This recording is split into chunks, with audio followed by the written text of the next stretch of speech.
그동안 우리는 부흥에 대한 이야기를 많이 들어왔습니다. 교회에 와서 가장 많이 듣는 이야기 중 하나가 바로 부흥에 관한 이야기입니다.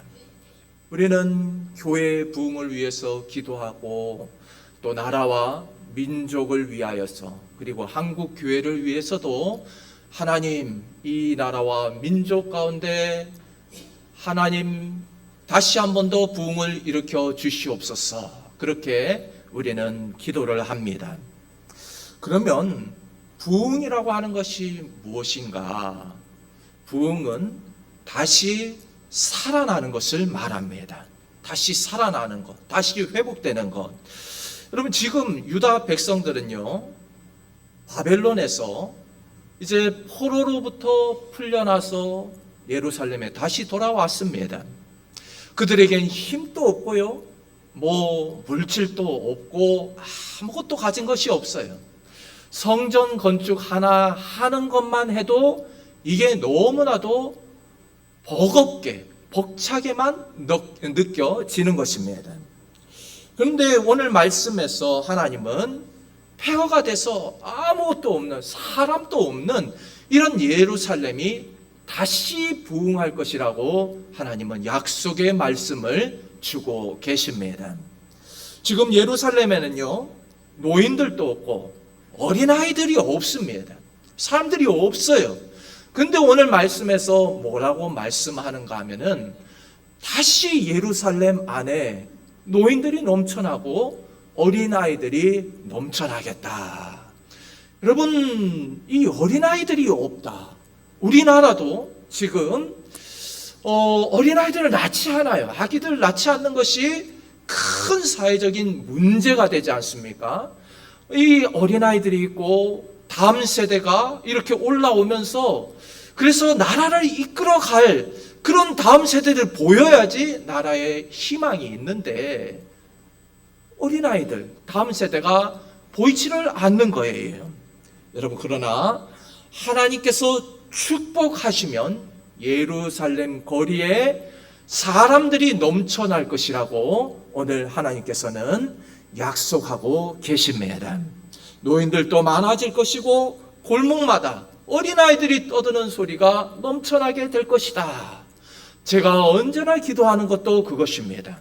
하나님, 우리 교회에 어린아이들의 소리가, 웃는 소리가 넘쳐나게 하여 주시옵소서. 여러분, 저희들도 포기하지 말고 다음 세대 부흥을 위해서 계속해서 기도해야 할 줄로 믿습니다. 유다 백성들이 처음 예루살렘에 돌아왔을 때 예루살렘엔 아무것도 없었습니다. 완전히 폐허 상태였습니다. 사람들이 살 수 있는 그런 조건들이 전혀 갖춰져 있지를 못했습니다. 오늘날로 말할 것 같으면요, 전기도 들어오질 않고 수돗물도 나오지를 않고 차가 지나갈 수 있는 포장된 도로도 없고 그런 곳에서 우리가 하루라도 살 수가 있겠습니까? 정말 힘들 거예요. 하루라도 버티기가 힘들 것입니다. 이제 여름이 다 되어가지고 날씨도 더운데 에어컨도 틀 수가 없어요. 한번 상상해 보세요. 물도 안 나와요. 더워서 샤워를 한번 하고 싶어도 샤워를 할 수가 없어요. 막 땀이 흐르는데 몸에서 냄새가 나고 그런 곳에서 우리가 살 수가 있겠는가? 이미 그러한 편리한 삶에 익숙해져 있는데 그런 곳에서 살 수 있겠는가라고 하는 겁니다. 당시에 예루살렘도 마찬가지입니다. 완전히 폐허가 되어버렸기 때문에 기반 시설이, 인프라가 완전히 다 무너져 있는 것입니다. 그러니 얼마나 불편했겠어요.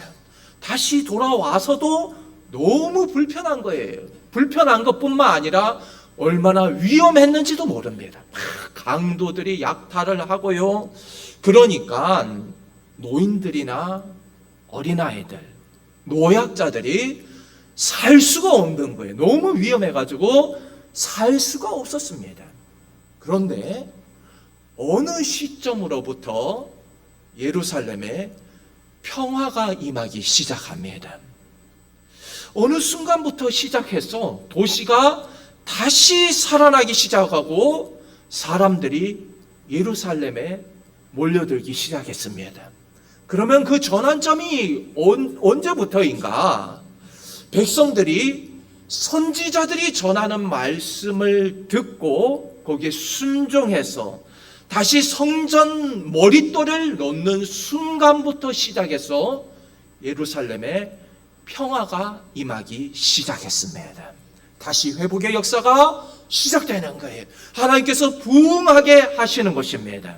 여러분, 이와 같이 진정한 부흥은 말씀에 순종할 때부터 부흥의 역사가 시작되는 줄로 믿습니다.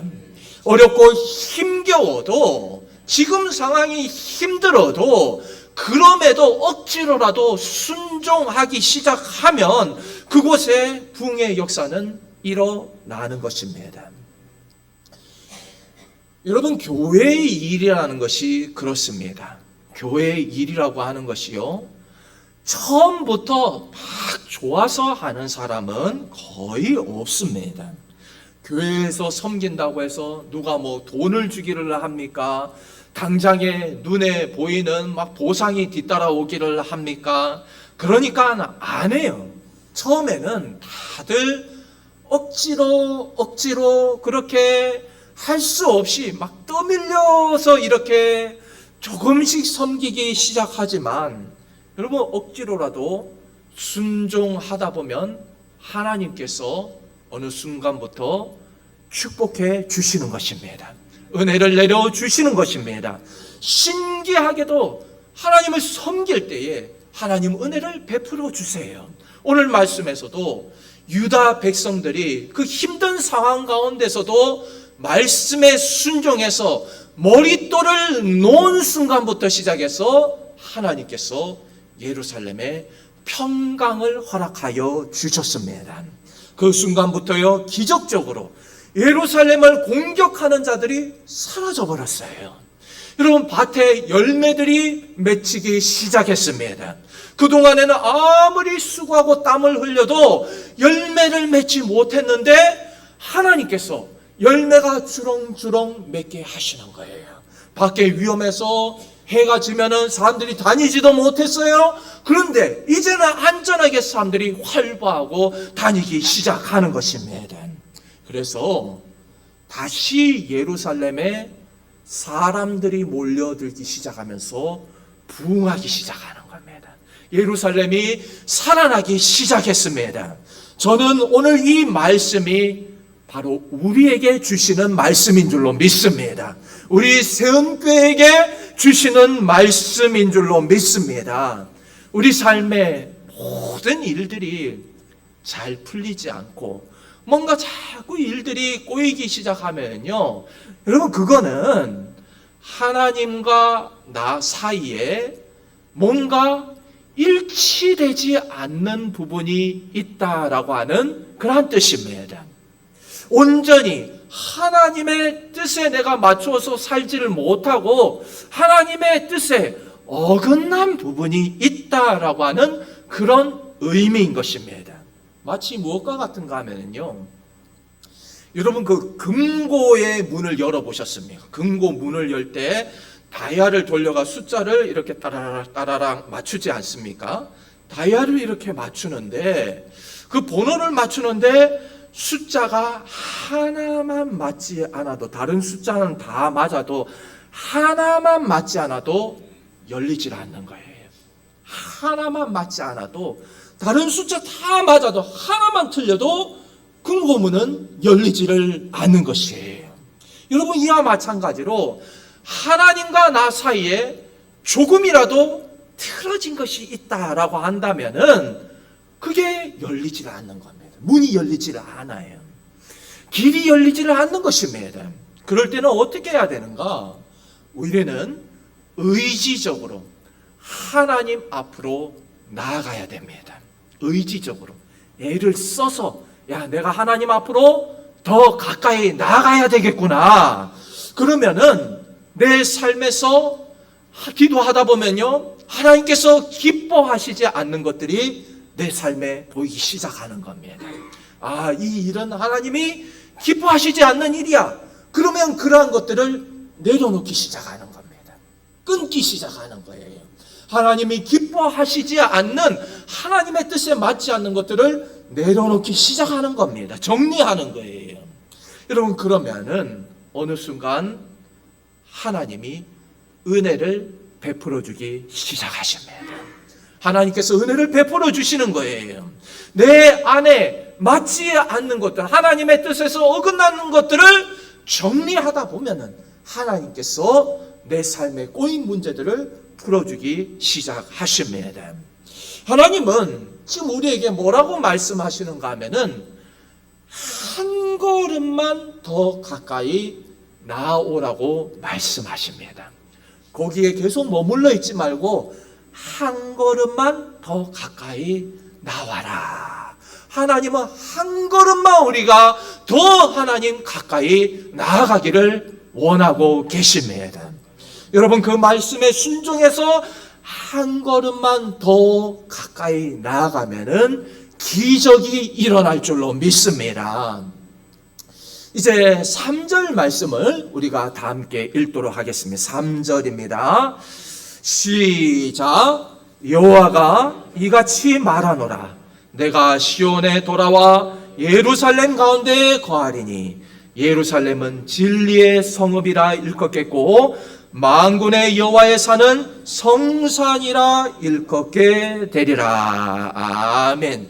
여러분, 하나님께서 뭐라고 말씀하십니까? 이 3절 말씀을 보면요, 첫 번째로 내가 시온에 돌아와서 예루살렘에 거하겠다. 내가 다시 돌아오겠다는 거예요. 그 다음에 두 번째로 무엇을 말씀하시는가? 예루살렘은 진리의 성읍이라고 일컫게 되겠다. 두 번째로 하나님은 예루살렘이 진리의 성읍이 될 것이라고 말씀하십니다. 여러분, 기억해 보세요. 하나님께서는요, 예루살렘이 죄를 짓고 범죄하고 우상을 섬기고 하나님 말씀을 따라가지 않을 때에 하나님의 영광이 예루살렘에서 떠나버렸습니다. 하나님께서 예루살렘을 떠나셨어요. 여러분, 그러나 오늘 말씀에서는 내가 다시 너희들에게로 돌아오겠다. 여러분, 하나님께서 다시 돌아오시는 것이 우리의 소망인 줄로 믿습니다. 딴 거 다 필요 없어요. 하나님만 돌아오시면은 끝나는 거예요. 하나님만 돌아오시면 되는 것입니다. 우리가 기도해야 할 것도 바로 이것입니다. 하나님, 나의 삶에 다시 임재하여 주시옵소서. 나의 가정에 하나님 다시 찾아와 주시옵소서. 하나님, 우리 교회 가운데, 이 나라와 이 민족 가운데 하나님 다시 임재하여 주시옵소서. 우리는 하나님의 임재를 부르짖어야 할 줄로 믿습니다. 여러분, 하나님의 다스리시는 나라, 하나님의 나라에서 가장 중요한 것은 무엇인가 하면은 진리입니다. 진리. 하나님의 나라에서 가장 중요한 것은 진리입니다. 그런데 하나님께서 뭐라고 말씀하십니까? 예루살렘이 다시 진리의 성읍이 될 것이다. 여러분, 하나님이 통치하시는 나라에서는요, 언제든지 진리의 말씀을 들을 수 있어야 됩니다. 마치 그 시바 여왕이 솔로몬 왕을 찾아와서 예루살렘에서 그 지혜의 말씀을 들었던 것처럼 여러분, 우리들도 언제든지 진리의 말씀을 들을 수 있어야 되는 거예요. 그러면 오늘날 예루살렘은 어디인가? 바로 주님의 교회인 줄로 믿습니다. 교회에 나오면은 진리의 말씀이 선포되어져야 하는 것입니다. 교회에 오면은 언제나 하나님의 말씀이, 진리의 말씀이 선포되어져야 하는 것이에요. 그리고 또 중요한 것은요, 그 진리의 말씀을 붙들고 말씀대로 살아가는 사람들이 있어야 하는 줄로 믿습니다. 저는 우리 세운교회가 온전히 하나님의 진리의 말씀이 선포되어지는 그러한 교회가 될 수 있기를 원합니다. 뿐만 아니라 우리 세운교회 가운데 이 진리의 말씀을 붙들고 이 말씀대로 살아가기 위해서 몸부림치는 성도들, 신자 되기 원합니다. 정말로 하나님 진실되게 신자 되기를 원합니다. 거룩한 기도를 올려드릴 수 있는 하나님의 백성들이 넘쳐나기를 원합니다. 원래 하나님께서 이 성전 가운데 임재하실 때는 이 성전 위에 셰키나라고 하는 하나님의 그 영광의 구름이 임했습니다. 그러면은 백성들은요, 그 하나님의 그 셰키나, 그 구름을 보면서 하나님께서 지금 이곳 가운데 임재하고 계시는구나. 그 하나님의 영광을 볼 수가 있었습니다. 저는 우리 세운교회도 하나님의 영광이 드러나기를 원합니다. 오늘 이 시대에도 쉐키나 하나님의 그 임재하심 우리의 두 눈으로 똑똑히 볼 수 있기를 원하는 것입니다. 성령의 임재를 우리의 두 눈으로 볼 수 있기를 원합니다. 마치 예루살렘 그 교회에도요, 마가의 다락방에 기도할 때에 성령께서 불길같이 바람과 같이 임하시지 않습니까? 그것처럼 우리가 느껴야 하는 것입니다. 성령의 임재가 느껴지는 교회, 예배가 살아있어서 이곳 가운데 나오면은 우리 성도들이 하나님을 만나고 하나님의 기적을 체험하는 그런 세운교회가 될 수 있기를 원하는 것입니다. 오늘 하나님께서는 예루살렘이 크게 부흥할 것이라고 약속하고 계십니다. 내가 예루살렘 가운데 다시 임하겠다. 노인들도 넘쳐나고 어린아이들도 넘쳐나겠다. 내가 예루살렘을 평화의 도시가 되게 하겠다. 진리의 도시가 되겠다고 말씀하고 계십니다. 원래 예루살렘은 그 당시에 너무나도 위험한 곳이었습니다. 폐허가 됐어요. 성벽도 다 무너져 내렸습니다. 강도떼들도 언제든지 찾아와가지고 약탈을 하고 그러한 도시였습니다. 한마디로 예루살렘은 부흥하지를 못하는 도시였어요. 사람들이 가기를 꺼려하는 곳이었습니다. 마치 미국의 할렘가처럼 저기는 너무 위험해, 저긴 가면 안 돼, 사람들이 가기를 꺼려하는 곳이었습니다. 찾지를 않았어요. 그런데 하나님께서는 예루살렘에 다시 사람들이 넘쳐나겠다. 여러분, 오늘 우리는 이 말씀을 붙들어야 할 줄로 믿습니다. 우리 세운교회 주시는 약속의 말씀인 줄로 믿습니다. 다시 이곳 가운데 하나님의 백성들이 구름대와 같이 몰려오게 될 줄로 믿습니다. 하나님만 이곳에 오시면은, 하나님이 임재하시면 사람들이 구름대와 같이 몰려들게 될 줄로 믿습니다. 예루살렘이 다시 노인들이 평화롭게 살 수 있는 곳, 어린아이들의 웃음소리가 넘쳐나는 곳이 될 것처럼 여러분, 우리 교회가 그런 교회가 되기를 원합니다. 여러분, 사실 우리 세운교회 여러 가지 조건들을 놓고 보면은요, 여러 조건들이 그렇게 나쁘지 않습니다. 주위에 아파트로 둘러싸여 있고요, 참 환경이 좋아요. 정말 부흥할 수 있는 여러 가지 조건들이, 인간적인 조건들은 보면 너무나도 좋은 거예요. 그래서 정말 우리가 이 정도 숫자로만 예배를 드려서는 안 되는 교회입니다. 더 많이, 더 부흥을 해야 되는 그런 교회입니다. 차고도 넘쳐야 되는 그런 교회입니다. 여러분, 그럼 중요한 것이 무엇입니까? 인간적인 조건들은 괜찮아요. 그럼 중요한 건 무엇인가? 성령께서 이곳 가운데 임재하셔야 될 줄로 믿습니다.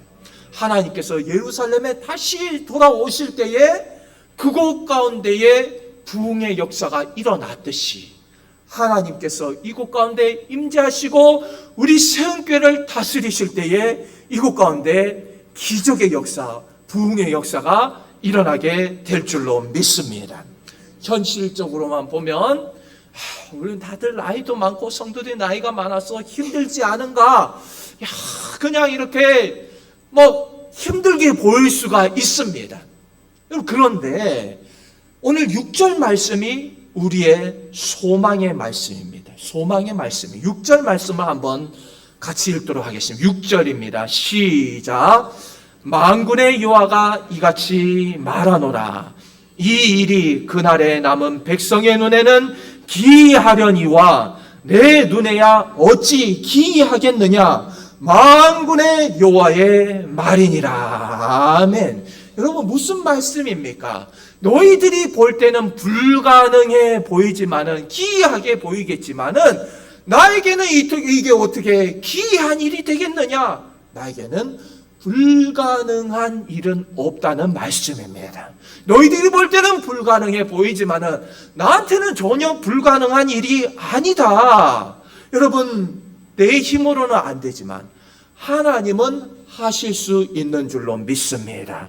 하나님의 능력을 믿고 우리가 의지하여서 전도하며 나아갈 때에, 기도하며 나아갈 때에 하나님은 다시 우리 교회에 부흥을 허락하여 주실 줄로 믿습니다. 나는 안 돼요. 나는 능력도 없고 힘도 없지만 하나님이 함께 하시기만 하면은 기적은 일어나는 줄로 믿습니다.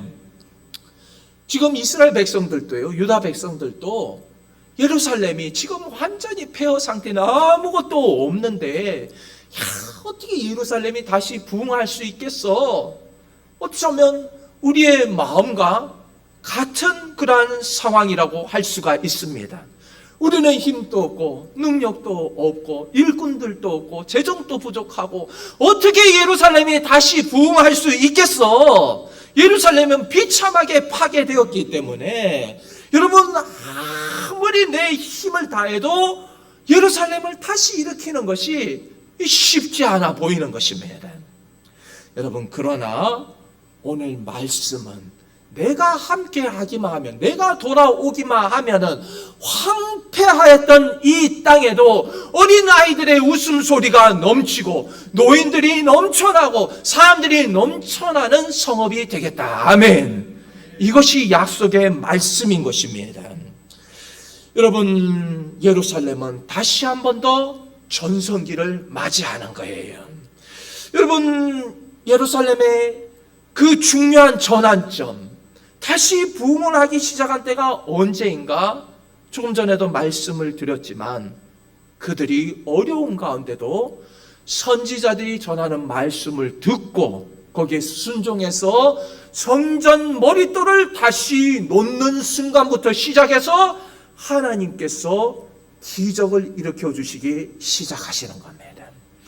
순종하니까, 말씀에 순종하니까 어려운 가운데도 힘든 가운데도 순종하겠습니다. 하나님 헌신하겠습니다. 성전 다시 세우겠습니다. 그때 하나님께서 기적을 베풀어 주기 시작하시는 것입니다. 여러분, 9절 10절 말씀을 함께 읽도록 하겠습니다. 9절 10절입니다. 시작. 만군의 여호와가 이같이 말하노라. 만군의 여호와의 집 곧 성전을 건축하려고 그 지대를 쌓던 날에 있었던 선지자들의 임의 말을 이 날에 듣는 너희는 손을 경고히 할지어다. 이날 전에는 사람도 삭슬 얻지 못하였고 짐승도 삭슬 받지 못하였으며 사람이 원수로 말미암아 평안히 출입하지 못하였으나 내가 모든 사람을 서로 풀어주게 하였느니라. 아멘. 여러분, 약속의 말씀인 줄로 믿습니다. 이 말씀을 보면요, 유다 백성들이 성전을 다시 세울 때에 그 당시 상황은 삶의 기본적인 것조차도 전혀 보장받지를 못하는 그러한 어려운 형편 가운데 유다 백성들은 놓여 있었습니다. 그럼 오늘 말씀을 보면은요, 사람도 삭슬 받지 못하고 짐승도 삭슬 받지 못하고 열매도 맺지를 못했다. 여러분, 이 말씀의 참 뜻은 진짜로 일한 대가를 받지 못했다라는 그런 의미가 아니라 정말로 땀을 흘려서 열심히 수고하고 노력을 하는데도 얻는 것은 얼마 되지 않았다라고 하는 의미입니다. 얼마나 땅이 척박하고 기후가 좋지 못했는지 마치 지금의 북한 땅과 같습니다. 북한 땅과 같은 거예요. 여러분, 우리나라하고 북한하고는요 38선 하나 갈라서 바로 위에 있는 나라가 이 북한입니다. 근데 북한은요 우리나라하고 달라요. 하늘 빛조차 다릅니다. 하늘 색깔조차 달라요. 땅이 저주를 받아가지고 아무리 애를 쓰고 노력을 해도 열매를 맺지를 못하는 거예요. 저주를 받아서 그 땅에 하나님을 섬기는 백성들을 핍박하고 김일성 부자를 찬송하는 그러한 이단 같은 집단이기 때문에 땅이 저주를 받은 것입니다. 열매를 맺지를 못하는 것이에요. 예루살렘 땅도 마찬가지였습니다.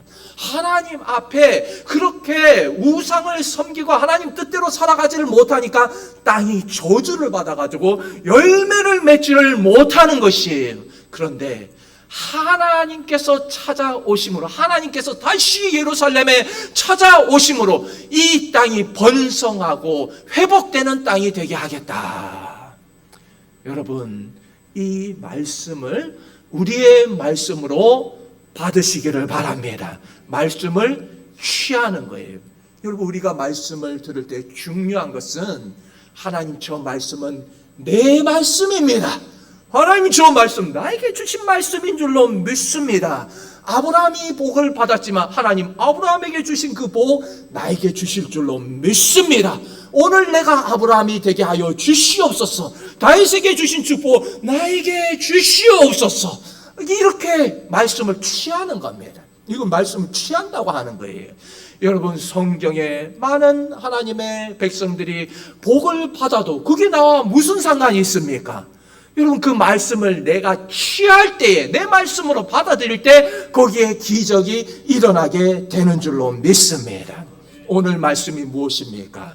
예루살렘이 황폐했지만 하나님이 다시 그곳 가운데 임재하심으로 인하여서 그 예루살렘이 다시 부흥할 것이다. 여러분, 이 말씀은 우리 교회의 말씀으로 받고 우리 가정의 말씀으로 받고 내 삶의 말씀을 받고 이 나라와 민족의 말씀으로 취하시기를 주님의 이름으로 축복합니다. 여러분, 유다 백성들이 모든 걸 다 포기하고 다 놓아버리고 이제는 아무것도 못하겠다 그러고 싶을 때에 여러분, 이렇게 삶의 전환점이 갑자기 어느 순간부터 딱 뭔가 꼬였던 일들이 풀리기 시작하는 거예요.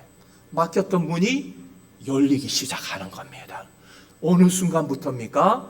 성전에 머릿돌을 놓은 순간부터, 말씀에 순종하는 순간부터 하나님께서 복을 주시기 시작하는 것입니다. 여러분, 이 말씀을 우리에게 그대로 적용을 해보면은요, 우리 삶에도 여러 가지 어려운 문제들이 있을 수 있습니다. 남들에게 말하지 못하는 여러 가지 어려운 일들, 고난과 시련들이 있을 수가 있습니다. 여러분, 그럼에도 성전지대를 놓으시기를 바랍니다. 성전지대를 놓으시는 거예요. 무슨 이야기입니까? 다시 하나님을 붙들고 기도하면서 하나님 중심으로 살겠습니다. 하나님 우선으로 살겠습니다. 내 삶이 힘들지만 그럼에도 하나님을 붙들며 살겠습니다. 여러분, 그리할 때에 하나님께서 우리 삶에 묶여있는 문제들을 풀어주시기 시작할 줄로 믿습니다. 지금 당장에 눈에 보이는 그 현실만 보면은요, 여러분, 유다 백성들도 내 삶이 팍팍해 죽겠는데 무슨 성전 공사부터 시작을 하냐? 내 입에 풀칠하기도 힘들어 죽겠는데, 여러분, 그러나 말씀에 순종해서 성전에 머릿돌을 놓는 순간부터 하나님께서 풀어주기 시작하시는 거예요. 저희들도 마찬가지입니다. 하나님 아버지, 저희들의 삶이 힘들지만 그럼에도 오늘 말씀에 유다 백성들처럼 성전에 머릿돌을 먼저 놓겠습니다. 헌신하겠습니다. 주를 위하여 살겠습니다. 주님만을 붙들겠습니다. 여러분, 그럴 때에 하나님께서 우리 삶에, 우리 교회에 다시 부흥의 역사를 허락하여 주실 줄로 믿습니다. 오늘 이 아침에 하나님 앞에 나가서 다시 한번 결단하면서 성전에 머릿돌을 놓을 수 있는 귀한 성도들 되시기를 주님의 이름으로 축복합니다.